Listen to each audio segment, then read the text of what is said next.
It's definitely hot in Savannah, and while a lot of people may think they can handle it, emergency room doctors say know your limits.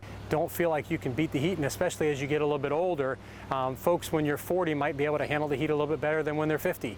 And so you still think you can tolerate it, and those are the ones that actually get into the true trouble, the people that have that belief and the confidence that they can handle it when they really can't, and that's the ones that we see get in trouble more often. Dr. Jay Goldstein from Memorial Health says that heat exhaustion can happen to just about anyone. He doesn't recommend exercising in the peak heat hours of between 11 a.m. and 3 p.m., but says if you are out there, hydrate a lot. He advises parents to be especially watchful of their children. Young children, redness, excessive sweating, looking dizzy, looking fatigued, just not looking themselves. And then if you start getting pale, that's even more concerning in those situations. So I think parents need to take the precautions and kind of primary prevention to make sure that they're getting them out of the elements more often, getting them into water or cooling places and getting them out of the sun and putting them in shade more often. Goldstein says for those who have to work outside, it's really important to drink plenty of fluids like Gatorade along with water. He says take shade breaks and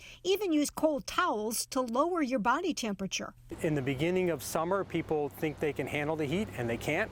Towards the end of summer, you become a little bit more acclimated and you can handle it a little bit better. For now, Goldstein says be aware that heat exhaustion is often treatable by getting out of the heat, but heat stroke.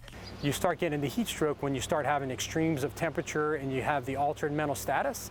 Those are the ones where you get very concerned, and those are the ones that you can actually die from. So he says take extreme heat seriously and remember that trouble begins with heat exhaustion, and those symptoms can include dizziness and fatigue. Dr. Goldstein says if you feel any of those symptoms, get out of the heat, and if you think you might need medical assistance, seek help. Joanne Merrigan, WSAV News 3 on your side.